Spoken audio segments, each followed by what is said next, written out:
Welcome back ಸ್ನೇಹಿತರೆ, ನಿಮ್ಮೆಲ್ಲರಿಗೂ ಸ್ವಾಗತ. ಸ್ನೇಹಿತರೆ, ನಾನಿವತ್ತು ನಿಮ್ಮ ಮುಂದೆ ಸೋಷಿಯಲ್ ಸೈನ್ಸನ್ನು ತರ್ತಾ ಇದ್ದೇನೆ.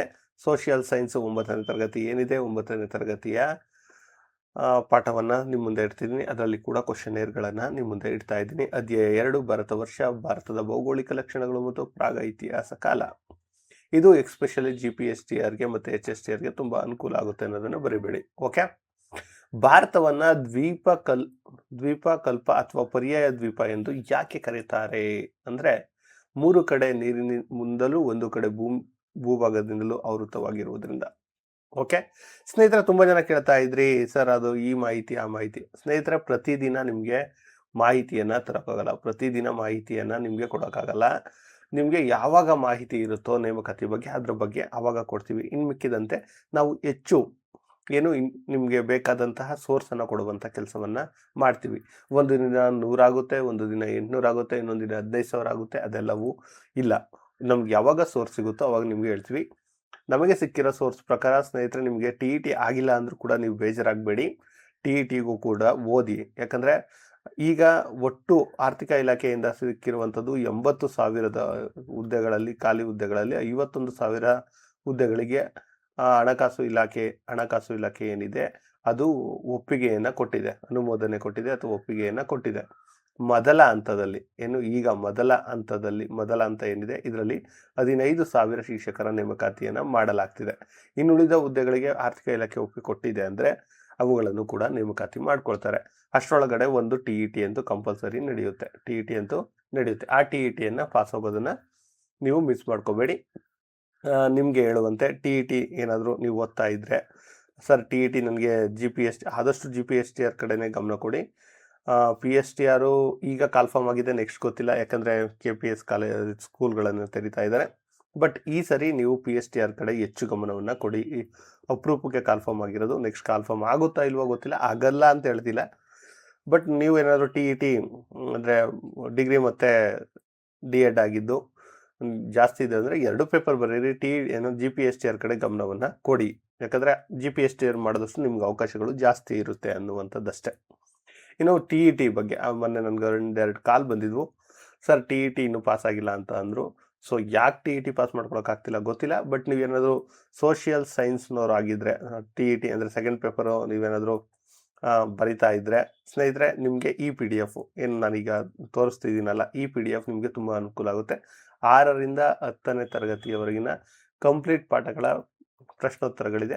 ಇದನ್ನು ತೆಗೆದುಕೊಂಡು ನೀವು TET ಅಟೆಂಡ್ ಮಾಡಿದರೆ ಖಂಡಿತವಾಗಿಯೂ ಪಾಸ್ ಆಗೋ ಚಾನ್ಸ್ ಜಾಸ್ತಿ ಇದೆ. ಓಕೆ.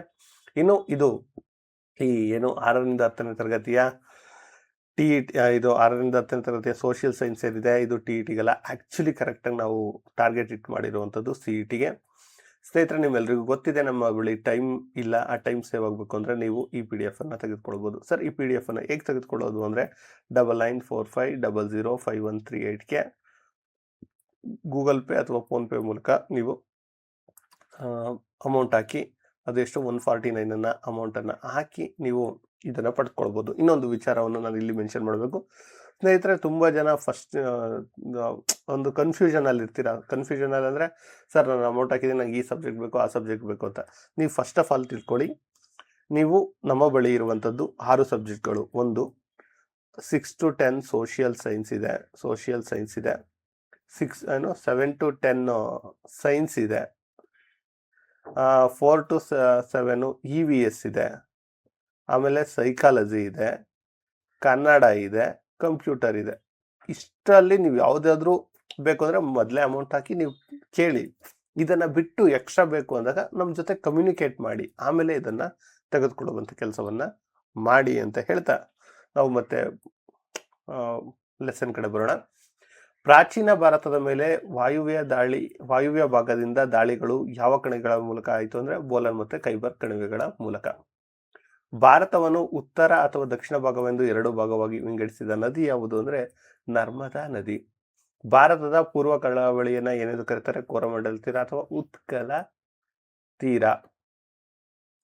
ಭಾರತದ ಪಶ್ಚಿಮ ಕರಾವಳಿಯನ್ನ ಏನೆಂದು ಕರೀತಾರೆ ಅಂದರೆ ಕೊಂಕಣ ತೀರ ಅಥವಾ ಮಲಬಾರ್ ತೀರ. ನೋಡಿ, ಪೂರ್ವ ಕರಾವಳಿಯನ್ನ ಕೋರಮಂಡಲ ಅಥವಾ ಉತ್ಕಲ ತೀರ, ಪಶ್ಚಿಮದನ್ನ ಕೊಂಕಣ ತೀರ ಅಥವಾ ಮಲಬಾರ್ ತೀರ.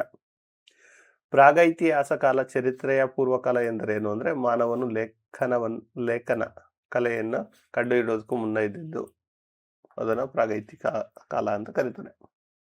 ಚರಿತ್ರೆಯ ಪೂರ್ವ ಕಾಲದ ಮಾನವನು ಬೇಟೆ ಮತ್ತು ಆಹಾರ ಸಂಗ್ರಹಣೆ ಮಾಡುತ್ತಿದ್ದ ನೆಲೆಗಳು ಕರ್ನಾಟಕದಲ್ಲಿವೆ, ಹುಣಸಗಿಯಲ್ಲಿ ಇರುವಂಥದ್ದು.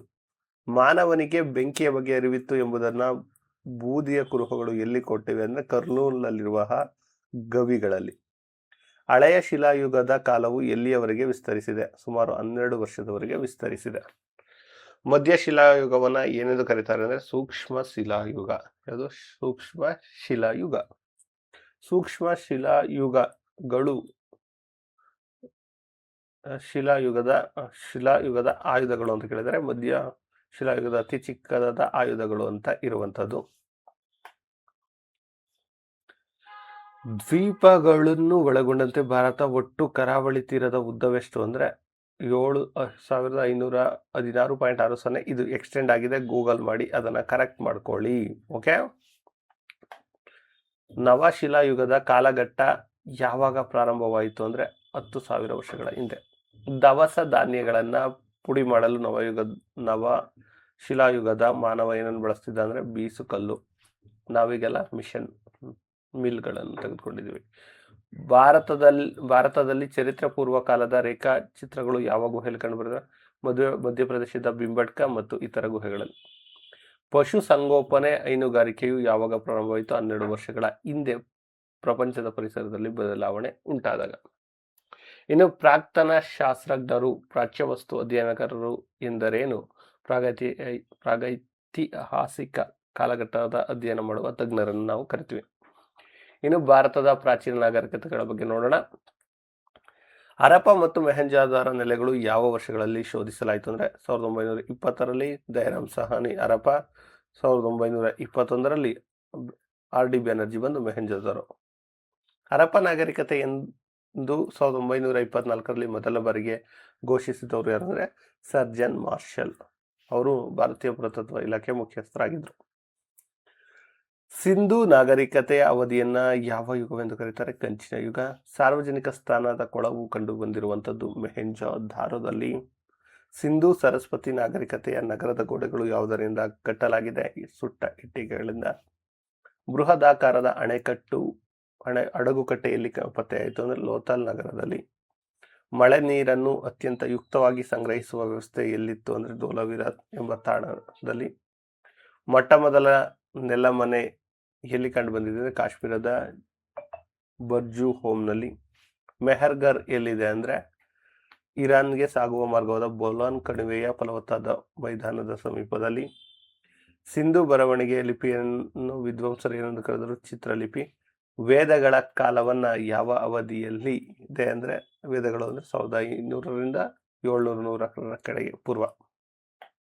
ವೇದ ಪದದ ಅರ್ಥವೇನು? ತಿಳುವಳಿಕೆ ಅಥವಾ ಜ್ಞಾನ. ಋಗ್ವೇದದಲ್ಲಿ ಎಷ್ಟು ಸೂತ್ರಗಳಿವೆ? 1028 ಸೂತ್ರಗಳಿವೆ. ಪೂರ್ವ ವೇದ ಕಾಲದಲ್ಲಿ ರಾಜನ ಸಹಾಯಕ್ಕೆ ಇದ್ದ ಸಂಸ್ಥೆಗಳು ಯಾವಂದ್ರೆ ಸಭಾ, ಸಮಿತಿ, ವಿಧಾಯತ. ಉತ್ತರ ವೇದ ಕಾಲದಲ್ಲಿ ಯಾವ ಸಭೆಯು ಕಣ್ಮರೆಯಾಯಿತು? ವಿಧಾತ್ ಅಥವಾ ವಿಧಾತ. ಋಗ್ವೇದದ ಯಾವ ಮಂಡಳದಲ್ಲಿ ವ್ಯವಸ್ಥೆಯು ಉಲ್ಲೇಖವಿದೆ ಅಂದ್ರೆ 10ನೇ ಮಂಡಳದ ಪುರುಷೋತ್ತಕದಲ್ಲಿ ಉಲ್ಲೇಖವಿದೆ. ವರ್ಣ ವ್ಯವಸ್ಥೆಯಲ್ಲಿರೋದು 10ನೇ ಮಂಡಲ. ಮೊಹೆಂಜೊದಾರೋದಲ್ಲಿ ದೊರೆತ ಪ್ರಸಿದ್ಧ ಲೋಹದ ಮೂರ್ತಿ ಯಾವುದು? ನರ್ತಕಿಯ ಮೂರ್ತಿ. ಸ್ನೇಹಿತರೆ, ಇನ್ನು ನಿಮ್ಮೆಲ್ರಿಗೂ ಗೊತ್ತಿರುವಂತೆ ಆಗ್ಲೇ ಹೇಳ್ದಂತೆ ನಿಮ್ಮೆಲ್ರಿಗೂ ಟೀಚರ್ ಆದವ್ರಿಗೆ ನೀವು ತುಂಬಾ ಬೇಜಾರಾಗೋಕೆ ಹೋಗ್ಬೇಡಿ. TET ಆಗಿಲ್ಲ ಅಂದ್ರೆ TET ಮಾಡ್ಕೊಳ್ಳಿ. 51,000ಕ್ಕೆ ಆರ್ಥಿಕ ಇಲಾಖೆ ಒಪ್ಪಿಗೆ ಕೊಟ್ಟಿದೆ. ಈಗ ಮೊದಲ ಹಂತದಲ್ಲಿ 15,000 ನೇಮಕಾತಿ ಆಗ್ತಿದೆ. ಈ 15,000ದಲ್ಲಿ ಏನೇನೋ ಇನ್ನೂ ಮಾಹಿತಿಗಳು ಬರ್ತಾ ಇದೆ, ಬಟ್ ಅಕ್ಯುರೇಟ್ ಮಾಹಿತಿ ಬರ್ತಾ ಇಲ್ಲ. PSTR ಸುಮಾರು 1,000 ಅಂತಿದ್ದಾರೆ. ಇನ್ನುಳಿದಂತೆ ಕಲ್ಯಾಣ ಕರ್ನಾಟಕದಲ್ಲಿ 8,000, ಇಲ್ಲಿ 6,000 ಸಮಥಿಂಗ್ ಅಂತಿದ್ದಾರೆ. ಟೋಟಲ್ ಎಲ್ಲವೂ ಸೇರಿಸಿ 15,000 ಆಗ್ತಿದೆ. ಇನ್ನು ಅಂದ್ರೆ ಇನ್ನೊಂದು 1 ವರ್ಷದೊಳಗಡೆ ಅಥವಾ ಇನ್ನೊಂದು 2 ವರ್ಷದೊಳಗಡೆ ಇನ್ನುಳಿದಂತಹ 40,000 ಹುದ್ದೆಗಳು ಕೂಡ ಕಾಲ್ಫಾರ್ಮ್ ಆಗ್ತವೆ. ಬಟ್ ಹಾಗಂತ ಅದನ್ನ ನೀವು ಟಾರ್ಗೆಟ್ ಮಾಡಕ್ ಹೋಗ್ಬಿಡಿ. ಈಗಿನಿಂದಲೇ ಓದಿ. ನೀವು 15,000 ಶಿಕ್ಷಕರಾಗಬೇಕು. ಆ ಟಾರ್ಗೆಟ್ ಅನ್ನ ಇಟ್ಟು ಓದಿದ್ರೆ ನೀವು 51,000ದಲ್ಲಿ ಹಾಗೆ ಆಗ್ತೀರಾ. ಬಟ್ ಈಗ 15,000ದಲ್ಲಿ ಆಗ್ಬೇಕು ಅನ್ನೋದನ್ನ ನಿಮ್ಮ ಟಾರ್ಗೆಟ್ ಇರಲಿ. ಅದಕ್ಕೋಸ್ಕರ ನಿಮ್ಮ ಸ್ಟಡಿ ಸ್ಟ್ರಾಂಗ್ ಆಗಿರಲಿ ಅಂತ ಹೇಳ್ತಾ ಈ ವಿಡಿಯೋನ ಇಲ್ಲಿಗೆ ಎಂಡ್ ಮಾಡ್ತಿದ್ದೇನೆ. ಧನ್ಯವಾದಗಳು.